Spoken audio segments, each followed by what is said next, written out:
nuevo Pablo toma este don y lo lleva a su punto más extremo y dice, si yo repartiese todo, no solamente tomara parte de lo que tengo, sino que doy todo lo que tengo. Me quedo sin nada, lo doy todo a los pobres. Incluso, dice Pablo, no tengo nada más para dar, pero ahora doy mi propia vida. Si yo hago todo eso, pero no lo hago motivado por el amor, dice Pablo, entonces nada sirve, de nada sirve.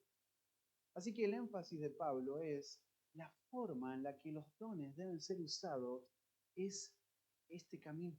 Este es el camino más excelente, ¿no? Es usar los dones en el amor, motivados por el amor. Así que si yo tengo todos los dones y no tengo amor, entonces estoy molestando, estoy estorbando el crecimiento del cuerpo de Cristo. Y la semana pasada, del versículo 4 hasta el versículo 7, estuvimos viendo cómo luce el amor verdadero. ¿Cómo es que se ve este amor? Porque alguien podría decir, no, pero yo tengo los dones que Dios me dio y los uso en amor. Bueno, el versículo 4 al 7 nos muestra cómo es que se ve ese amor en la vida de una persona. Cómo es que luce el amor verdadero que debe motivar el servicio en la iglesia. Cómo es que se ve dentro de la vida de la iglesia. Así que vimos varios principios la semana pasada. Solo lo mencionamos, ¿no? El amor es sufrido, es paciente. El amor es benigno, es bondadoso. El amor no tiene envidia. El amor no es envidioso, no está deseando, codiciando lo que otros tienen. El amor no es jactancioso, el amor no está presumiendo de lo que tengo, ¿no? Esta es la idea acá, ¿no? El amor no se envanece. El amor no está teniendo un pensamiento alto de sí mismo, ¿no? El amor es un amor que no se envanece, que es humilde, no tiene una idea exagerada de sí mismo, ¿no? El amor no hace nada indebido, el amor no se comporta de forma indecorosa, sino que actúa de una manera apropiada hacia los demás.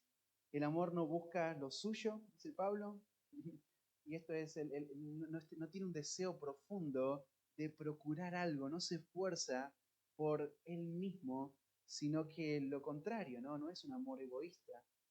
El amor no se irrita, no se enoja, no, ¿te acuerdan la palabra ahí, no? No convulsiona de enojo, no se está protegiendo, no es provocado por lo que los demás hacen, no se irrita.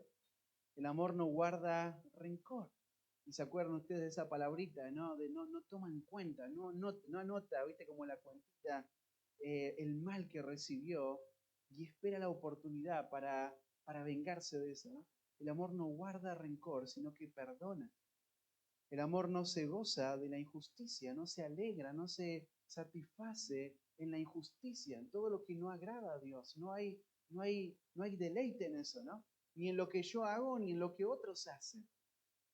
No se goza en la injusticia, más se goza de la verdad. El amor participa, se goza, se alegra junto con la verdad. Así que cuando la verdad es lo que reina, lo que gobierna, el amor se goza. Y mire lo que dice el versículo 7.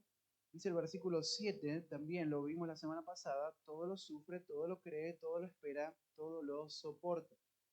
Todo lo sufre, lo soporta los problemas, soporta los problemas. Eh, Tiene que ver con eso, ¿no? Con cubrir, guardar, ¿no? Todo lo cree, vimos eso también, todo lo acepta. O sea, el amor, en otras palabras, no está dudando del hermano, ¿no? Sino que está pensando lo mejor de este hermano, ¿no? ¿Por qué? Porque le ama, ¿no? Está pensando, bueno, seguramente el Señor está obrando en su vida, seguramente esta persona está creciendo, está pensando lo mejor. Todo lo espera, aun cuando un hermano falla y peca, entonces él mira hacia el futuro y espera, Dios está obrando en su vida, ¿no? Y esto que hoy afectó mi vida y afectó la vida de otros, el Señor está obrando y entonces el amor lo espera, ¿no? Espera, el Señor va a obrar. Y el amor todo lo soporta, todo lo soporta. Y la idea acá es resiste, ¿no? Tiene la idea acá de un término militar, de un ejército que eh, eh, defiende su posición, ¿no? Se guarda, resiste, ¿no? Entonces el amor no escapa, no huye buscando refugio en otro lugar, sino que resiste, se queda ahí, ¿no? Y espera, aun cuando lo que viene del otro lado no es algo bueno, sino pecaminoso. Y ahora llegamos al versículo 8 hasta el versículo 3, hermanos, y vamos a ver que el amor nunca deja de ser. En otras palabras, el amor es eterno. El amor permanece. Este es el énfasis que Pablo quiere resaltar en este pasaje. El amor es permanente. El amor no tiene fin. El amor es superior a los dones, va a decir Pablo. Miren lo que dice el versículo 8. Dice así la palabra de Dios: el amor nunca deja de ser. Pero las profecías se acabarán y cesarán las lenguas y la ciencia acabará. Miren, qué interesante la forma en la que comienza Pablo, ¿no? El amor nunca deja de ser. De nuevo, este capítulo 13, hermanos, está puesto en el medio del 12 y el 14, porque esto es lo que debe gobernar el servicio cristiano. Porque esto debe gobernar el uso de los dones en la vida de la iglesia. El amor, el amor. El amor gobierna a la hora de la iglesia usar los dones. Miren, Pablo quiere enfatizar todavía más eso en estos versículos, ¿no? Y comienza Pablo mostrando que el amor nunca deja de ser. Así que en primer lugar, si tuviéramos que poner un título a este punto, sería: los dones son solo para esta vida. Los dones son solo para esta vida. Y Pablo comienza diciendo, el versículo 8, el amor nunca deja de ser. Hermanos, esto es lo que Pablo quiere mostrar. Esto es lo que Pablo quiere enfatizar en este pasaje. Miren el versículo 13, el último versículo con el cual vamos a terminar esta mañana, si el Señor lo permite. Y ahora permanecen la fe, la esperanza y el amor. Estos tres. Pero el mayor de ellos es el amor. El amor. Hermanos, el amor nunca deja de ser. La idea acá de Pablo es que el amor nunca desaparece, nunca deja de ser. Pablo quiere mostrar esto, Pablo quiere enfatizar que el amor que debe gobernar a la iglesia, el uso de los dones, el servicio en la iglesia, es tan importante que los dones van a parar, van a cesar, van a acabar los dones, pero el amor permanece, permanece. Esto es lo que Pablo quiere enfatizar acá. Los dones terminan, pero el amor nunca deja de ser. Pablo quiere mostrar, el amor es superior que los dones, es superior a todos. O sea, podemos tener todos los dones, pero el amor es lo que continúa. El amor es lo que es eterno. Está mostrando Pablo acá, ¿no? Por eso él dice, el amor nunca deja de ser. Nunca. Esa palabra nunca ahí es la palabra para nunca, en ningún momento. En ningún momento el amor termina. Es algo continuo.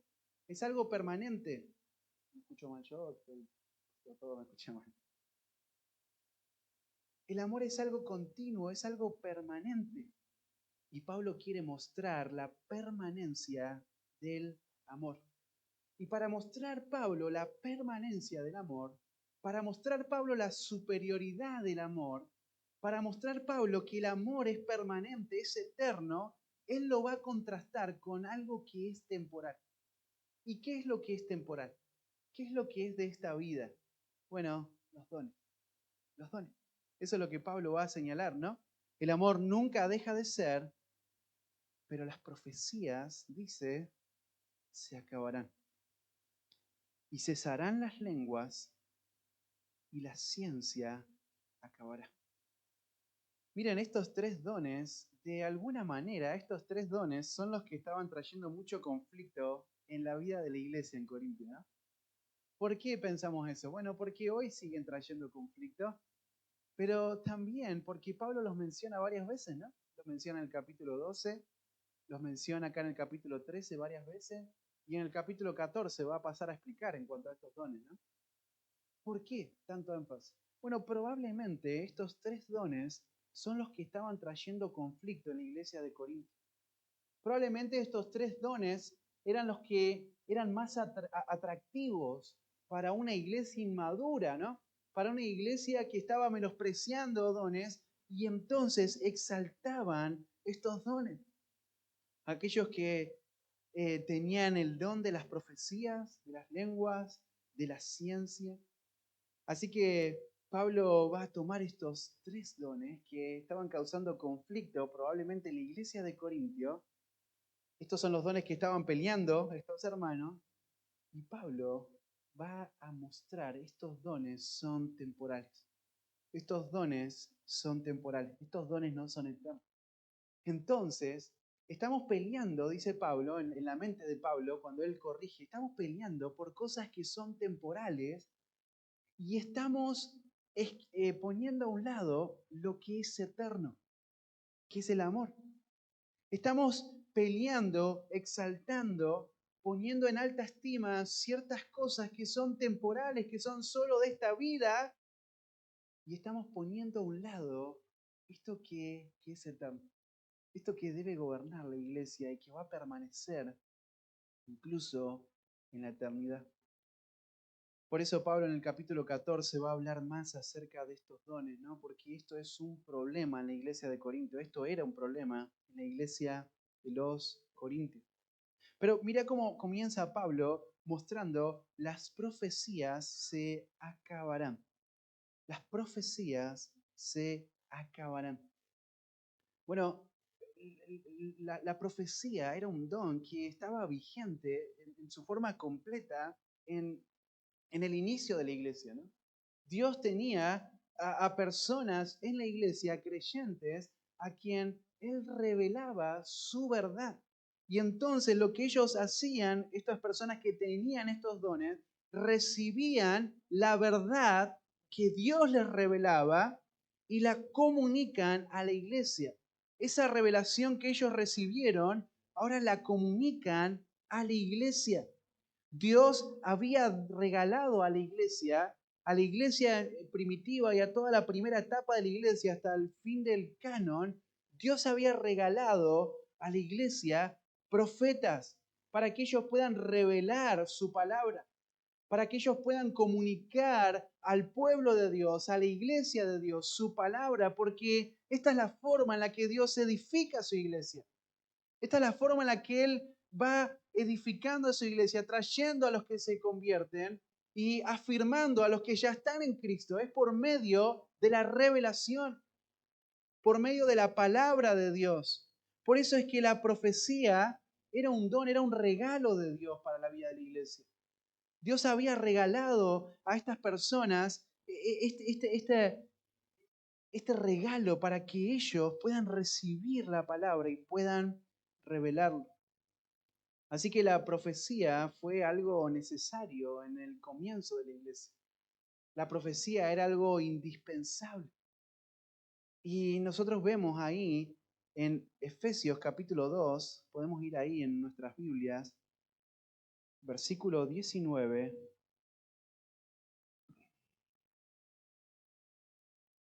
Nosotros podemos ver que este regalo era necesario para poner el fundamento. Efesios capítulo 2, miren ahí conmigo el verso 19.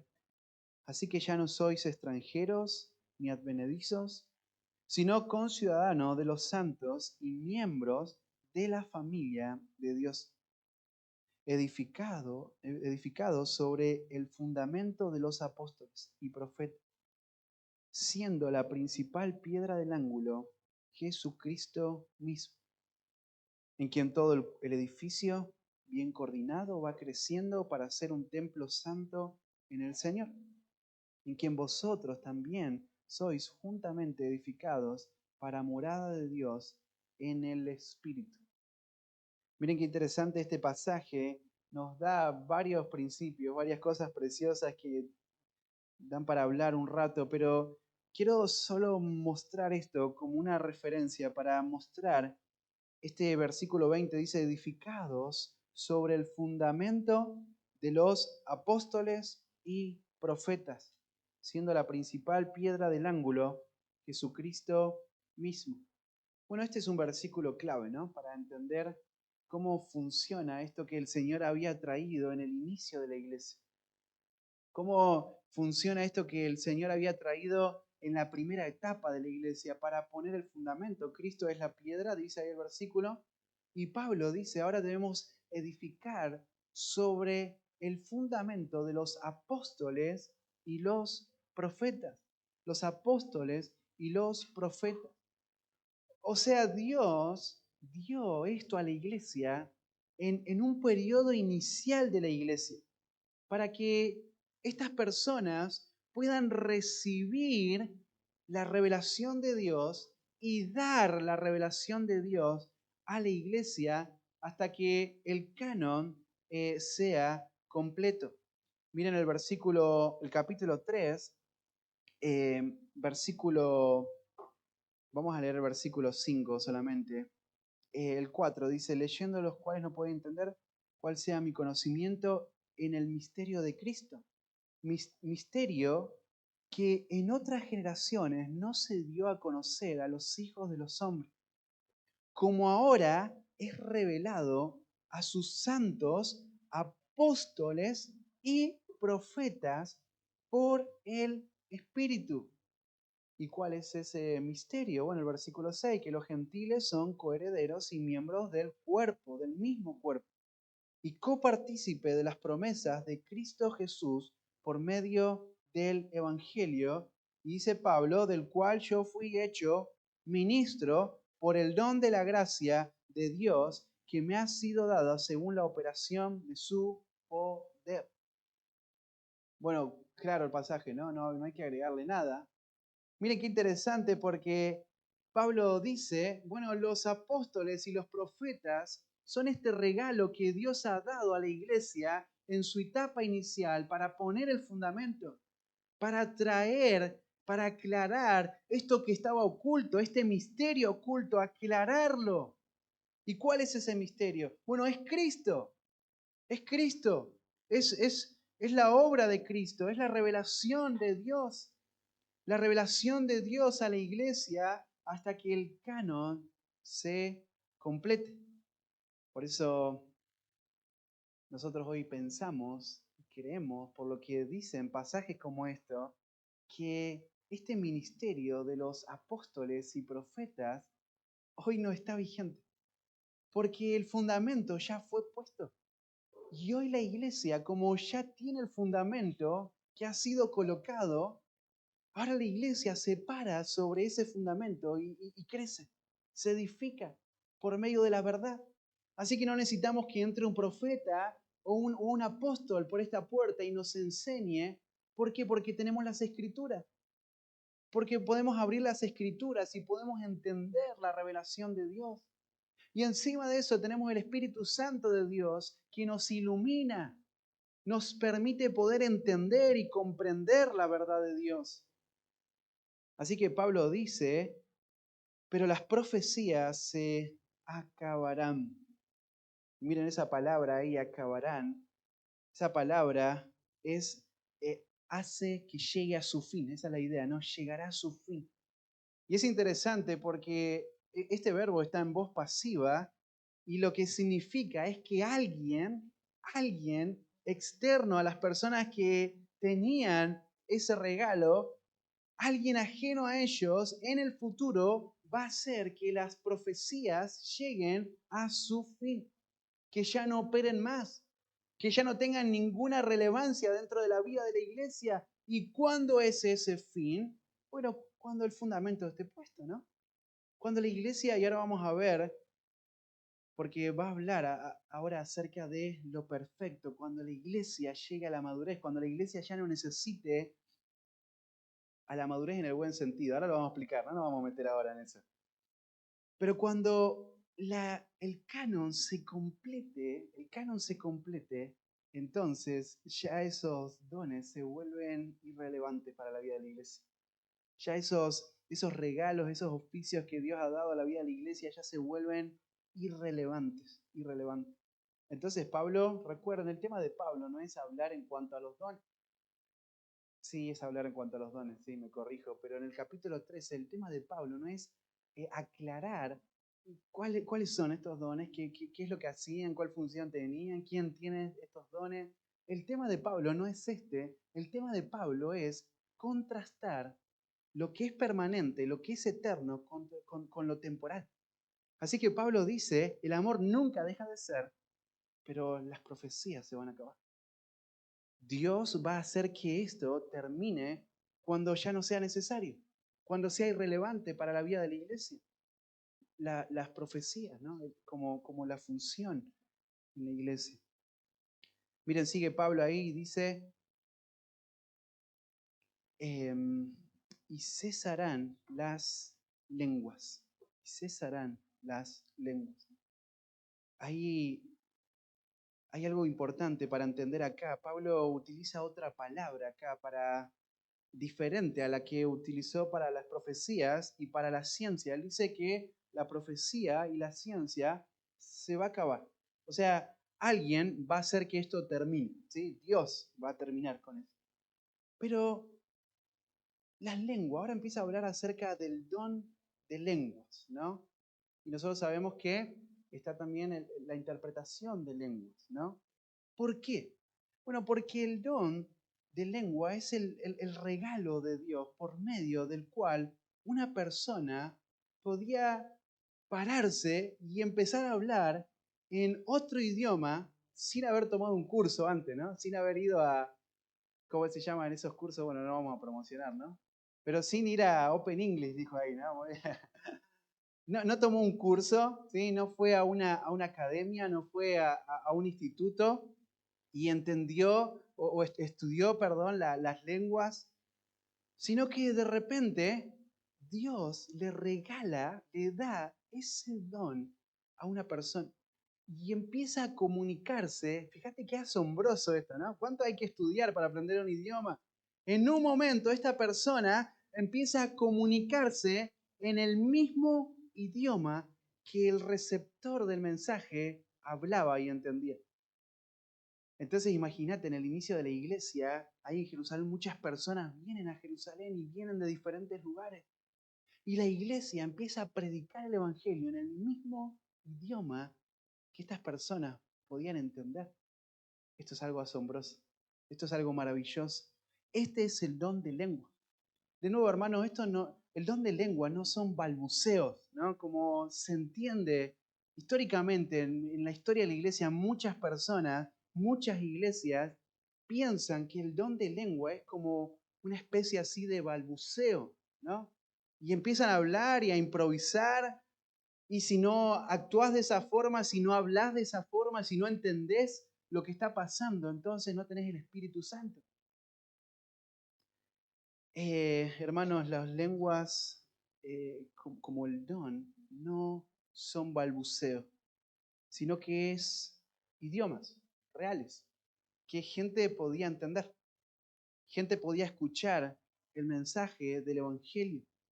Cuando lleguemos al capítulo 14 vamos a explicar más acerca de este tema, pero hay algo interesante acerca de las lenguas, y es que las profecías y la ciencia, que va a hablar ahí Pablo, estos servían para revelar la mente de Dios. Estos servían para entender la mente de Dios. Sin embargo, las lenguas no tenían que ver con eso. Las lenguas tenían que ver con confirmar, con validar. O sea, lo que se está diciendo, esta revelación es de Dios y lo confirmamos a través de esto. Yo puedo hablar en tu idioma y nunca estudié. Dios me lo dio. Eso es convalidar. Eso es confirmar. Esta revelación es de parte de Dios. También pasaba lo mismo con los dones de milagros y sanidades y la interpretación de lengua, ¿no? Aquellas personas que tenían ese regalo de Dios, y te vas a dar cuenta en muchas oportunidades. No es nuestro tema ahora, porque no es lo que Pablo quiere aclarar, ¿no? Yo lo menciono a la pasada tal vez, ¿no? Pero te vas a dar cuenta porque los apóstoles que tenían estos dones, ellos no lo usaban todo el tiempo. No es que se enfermaba, ¿viste? La suegra de Pedro y Pedro le mandaba un poder que la sanaba, ¿no? Incluso con las personas allegadas a Pablo, como Epafrodito o Timoteo, cuando estuvo enfermo, andá y tomá medicamento. Porque estos dones no son para usarlo como nosotros queremos, como se usa hoy, ¿no? Para ganar popularidad, para ganar renombre, prestigio, para poner un título ahí que llame la atención y que atraiga personas. Estos dones no eran usados en esa dirección, ¿no? Sino que estos dones eran usados cuando era necesario validar, confirmar, este mensaje es el mensaje de Dios. Entonces Timoteo no necesitaba que Pablo le muestre con algún poder especial que lo que le estaba diciendo era un mensaje de Dios. Timoteo no lo necesitaba. Entonces, ¿qué necesitaba Timoteo? Bueno, tomar remedio. ¿Sí? Y Epafrodito, bueno, oremos por él. Casi se muere. Y Pablo estaba triste, ¿no? Y no le sanó. Porque Epafrodito no necesitaba ver ningún poder especial. Epafrodito ya creía en la revelación de Dios, en el mensaje de Dios. Así que, hermanos, las lenguas son dadas para señal, para confirmar, para validar esa revelación de Dios, que es la revelación verdadera de Dios. Ustedes se imaginan, había muchas personas que decían hablar en nombre de Dios. Había muchas cartas circulando diciendo, esta es una carta inspirada por Dios, esta es revelación de Dios. Entonces, estos dones eran relevantes en esta primera etapa de la vida de la iglesia. Volvemos ahí a 1 de Corintios.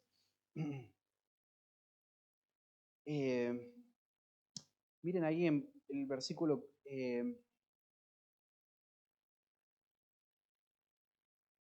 ya vamos a hablar del capítulo 14. No miren nada en el versículo 14.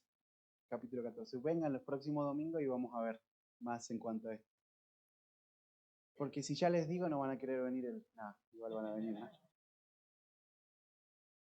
Bueno, entonces, te muestro esta distinción, porque tal vez por esa razón es que Pablo usa un verbo diferente para hablar acerca de las lenguas, ¿no? La profecía y la ciencia se van a acabar, pero las lenguas cesarán. Y fíjense esa palabra ahí, cesarán, van a parar, van a dejar de existir, van a dejar de hacer algo. Y la idea no es que alguien va a ser como la profecía y la ciencia, alguien va a hacer que dejen de funcionar, que llegue a su final. Las lenguas por sí mismas van a cesar. Así que ahora todo tiene sentido, ¿no? Porque cuando el canon se completa, entonces la profecía y la ciencia se acaban naturalmente, porque el fundamento ya fue puesto, así que las lenguas por sí mismas van a parar. Porque ya no necesitamos más confirmar, convalidar este mensaje de Dios, porque el canon está completo.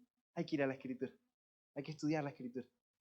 Si alguien está hablando, no miramos si habla en lengua, sino que vamos a la Escritura. Sí, lo que dice está acá, es verdad. Así que las lenguas van a cesar por sí mismo, por sí mismo. Tal vez por esa razón también Pablo no la menciona ahora en el próximo versículo, sino que empieza a hablar acerca de la profecía y de la ciencia. Y ya sacamos del medio las lenguas, ¿sí? Así que una vez que la profecía y la ciencia es llevada a su fin por Dios, cuando Él completa el canon, entonces las lenguas cesan por sí mismas. Vos tenés que pensar que nosotros estamos mirando para atrás, Pablo está mirando esto hacia adelante, el canon no está completo, ¿sí? Entonces eso sería importante también a la hora de entenderlo, ¿no? Miren ahí, la ciencia acabará. Y la ciencia acabará. Esto tiene que ver con el conocimiento, ¿no? Esto tiene que ver también y está relacionado con una persona que recibía, ¿no? Revelación especial de Dios que le ayudaba a entender, a comprender ciertos misterios, ¿no? Pablo la mencionó antes, ¿sí? La va a mencionar también después, pero tiene que ver con entender esos misterios, ¿no? Esos misterios de la verdad de Dios que estaban ocultos y ahora son revelados, ¿no? Ahora, la ciencia va a acabarse, la ciencia va a llegar a su fin. De nuevo, el mismo verbo, alguien va a ponerle un fin a la ciencia. Alguien va a hacer que las ciencias se acaben. Ahora, estos dones, la ciencia, la profecía, lo vemos como un regalo, ¿no? Como un regalo de Dios. Estos regalos que Dios dio a la iglesia, en ese sentido, dones, estos regalos que Dios dio a la iglesia y el don de las lenguas, aunque ya lo limpiamos, el don de las lenguas, se van a terminar. Se van a acabar. Dios va a ponerle un fin. Ahora, ¿por qué razón? Esta es una pregunta importante para respondernos. ¿Por qué razón es que estos dones se terminan? Y Pablo lo está mirando hacia adelante, nosotros hacia atrás. ¿Por qué razón es que estos dones se terminaron? Bueno, es lo que dice el pasaje. Porque en parte conocemos y en parte profetizamos. Mas cuando venga lo perfecto, entonces lo que es en parte se acabará. Miren, seguimos en el mismo punto, no nos fuimos a otro punto. Pablo va a responder esta pregunta. ¿Por qué es que se va a terminar la profecía, la ciencia? Y Pablo dice, porque en parte conocemos. Fíjate, este en parte es algo incompleto, algo que es parcial, algo que no está completo. Y Pablo dice, en parte conocemos, haciendo referencia a lo que acaba de hablar recién, ¿no? De el versículo anterior, la ciencia acabará. Y Pablo dice, en parte conocemos de una forma parcial, es incompleto y en parte profetizamos. O sea, lo que conocemos y lo que profetizamos es solo en parte.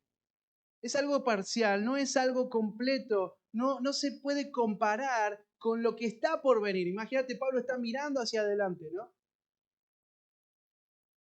Entonces Pablo dice, en parte conocemos, en parte profetizamos, de una manera parcial lo hacemos. Y el versículo 10, mas cuando venga lo perfecto. Bueno, acá hay un problema con esta palabra, ¿no? Porque hay, al menos yo leí 10 posturas distintas para entender qué es esto perfecto. Entonces lo que hacemos es, vamos a ver qué está diciendo el contexto, para poder entender qué es lo que significa esto, ¿no? Más cuando venga lo perfecto. Bueno, el contexto nos señala que lo perfecto, la palabra y el contexto de lo perfecto es algo que es maduro. Pablo utiliza esta palabra varias veces, ¿no? Por ejemplo, en el capítulo 6, el capítulo 2, versículo 6, ¿no? El capítulo 6. Miren lo que dice ahí el versículo 6. Sin embargo, hablamos sabiduría entre los que han alcanzado madurez. Y sabiduría no de este siglo, ni de los príncipes de este siglo, que perecen. Miren, Pablo empieza a hablar, ya viene hablando acerca de la madurez, una iglesia inmadura, ya en el contexto más amplio lo viene señalando Pablo, este tema. Miren el versículo 20 del capítulo 14, vamos a acercarnos un poquito más en el contexto ahora. Dice, hermanos, no seáis niños en el modo de pensar, sino sed niños en la malicia, pero maduros en el modo de pensar.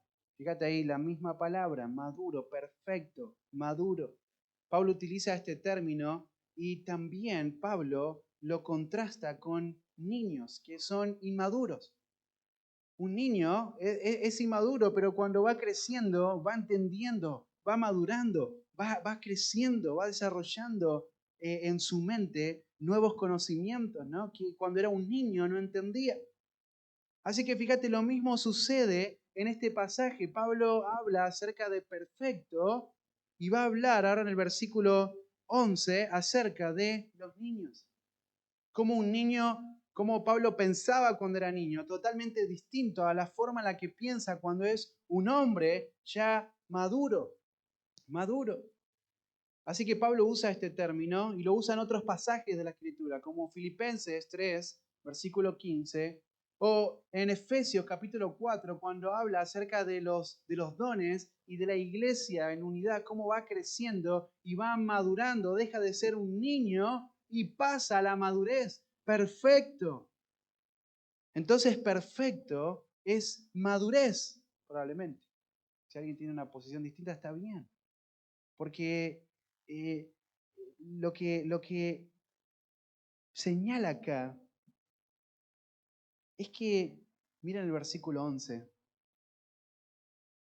cuando yo era niño, hablaba como niño, pensaba como niño, juzgaba como niño, mas ahora ya fui hombre y dejé lo que era de mí. Entonces, perfecto, podríamos pensar, hermanos, que perfecto se está refiriendo a la iglesia en una etapa más madura. Pablo está mirando hacia adelante y ve estos dones, estas funciones, estos regalos son para poner el fundamento en la iglesia. Entonces, un día el fundamento va a estar completo. Y entonces la iglesia ya no va a necesitar más esto. Cuando la iglesia está en una etapa más madura, no es que los apóstoles, lo que ellos estaban haciendo era inmaduro, pero cuando la iglesia está en una etapa un poco más madura, cuando la iglesia llegue hasta ese momento, entonces estos dones son inoperantes, ya no funcionan, ya no tienen relevancia para la vida de la iglesia. Entonces hoy, hermanos, no tiene ninguna relevancia que alguien esté peleando o abogando por si esto está vigente en la iglesia o no, porque son inoperantes, porque la iglesia ahora tiene el canon completo de las escrituras. Entonces, dice Pablo, lo que es en parte se acabará. Entonces, cuando venga lo perfecto, cuando llegue la madurez que acaba de señalar, aquello que hoy es en parte es parcial para ellos, porque no tenía la revelación completa. Entonces, dice Pablo, se acabará. Y de nuevo, alguien va a hacer que esto se acabe. Alguien va a hacer que esto se termine. Esto que es parcial va a dejar de ser parcial por el acto soberano de Dios. Y dice el versículo 11, cuando yo era niño, infantil, Pablo describe acá a un niño infantil, a un niño que no madura antes de ser maduro.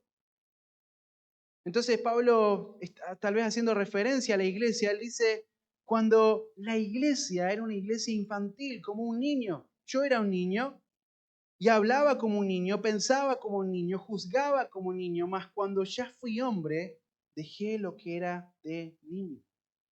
Entonces cuando él fue adulto, cuando la madurez llegó, él dejó las cosas de niño, las dejó atrás.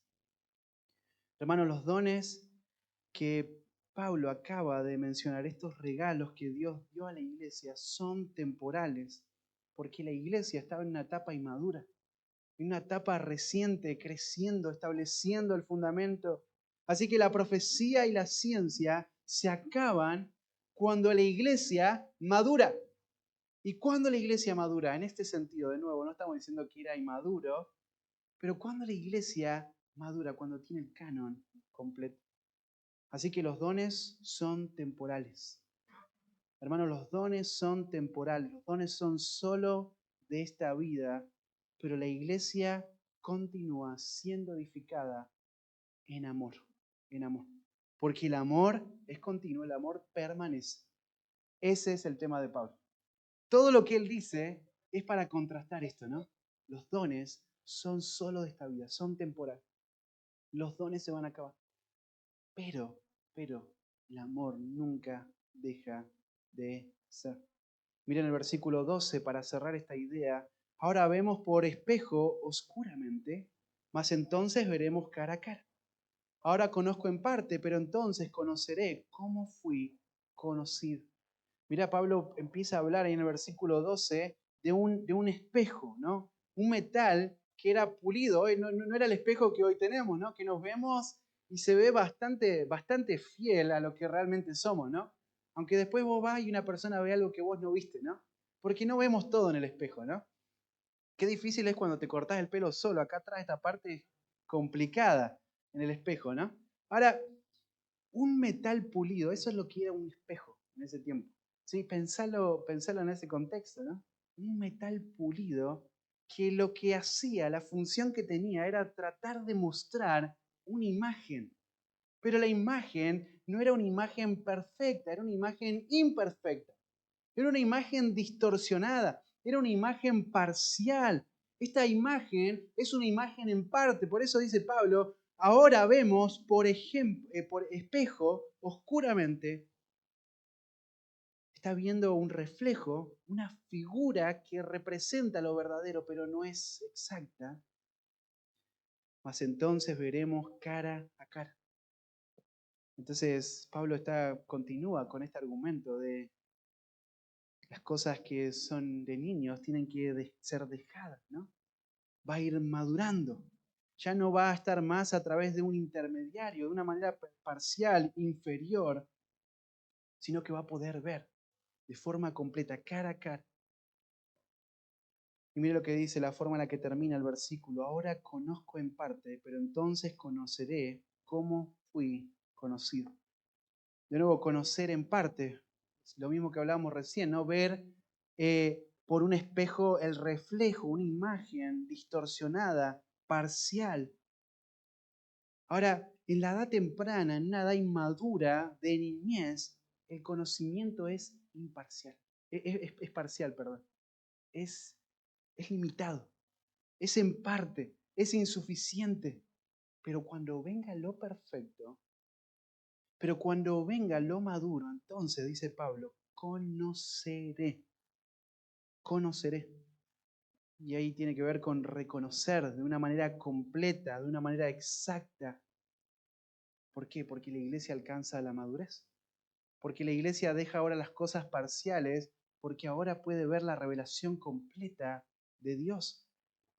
Porque podemos conocer a Dios de la manera en la que Dios quiere que sea conocido, de una manera completa, de una manera completa. Así que, hermanos, no necesitamos más estos dones. No necesitamos más estas funciones dentro de la iglesia. Por eso dice Pablo, se acabarán. Y se acabaron. Pero ese no es el tema de Pablo. El tema de Pablo es el amor es permanente. Y ahí está el punto número 2, hermano. El amor es permanente. Pablo llega a su conclusión.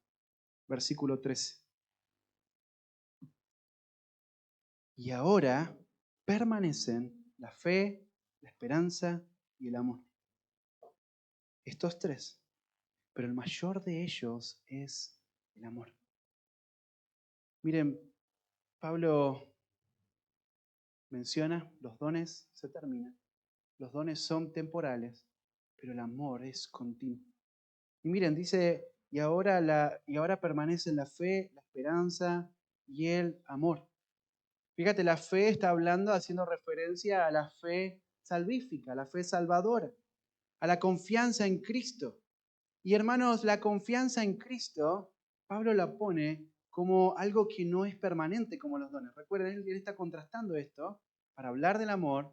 Y ahora él menciona la fe y la confianza en Cristo. La confianza en Cristo no es algo temporal, es algo permanente, es algo eterno. No es solo de esta vida, sino que en la eternidad seguimos confiando en Cristo.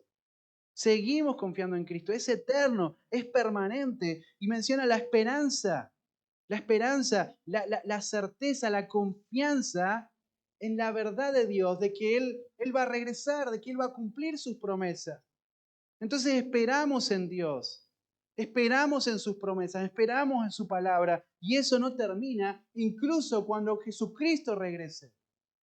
Eternamente nuestra esperanza permanece para siempre. Y Pablo dice estos tres, pero el mayor de ellos es el amor. Pablo menciona la fe, la esperanza y el amor. Pero de estos tres, el mayor, el que es superior a todos ellos, el que es superior a los dones temporales que acabamos de señalar, esos dones que estaban generando conflicto, división en la iglesia, el amor es superior a eso. ¿Por qué razón pelearía por eso? El amor es superior. Ese mayor que ellos, que la fe y la esperanza, hermanos, el amor es lo que debe gobernar en la iglesia. Eso es lo que está diciendo Pablo. Esto es lo que hace que una iglesia sea edificada. Esto es lo que hace que una iglesia madure, crezca, que un cuerpo pueda desarrollarse. Es el amor, es superior. Los dones cesan, pero el amor no termina. Por eso, hermanos, el amor es lo que debe dirigir el servicio en la iglesia. Por esa razón, hermanos, el amor es lo que debe gobernar la vida de la iglesia. Así es como debemos ejercer los dones. Este es el corazón de estos 3 pasajes que va a hablar Pablo, el 12, 13 y 14 es el corazón. Así es como ejercemos los dones. Así es como usamos, cumplimos nuestra función en la iglesia, movidos por el amor. Un amor que describe el capítulo 13 de una forma perfecta. Así es como luce una iglesia. Así es como vive una iglesia. Así es como sirve una iglesia. Así es como ejerce una iglesia los dones que Dios le ha dado con amor. Con amor. Bueno, vamos a terminar en esta mañana. Vamos a ponernos de pie para orar al Señor y pedirle que Él nos conceda esa clase de amor como iglesia para poder servir de esta manera.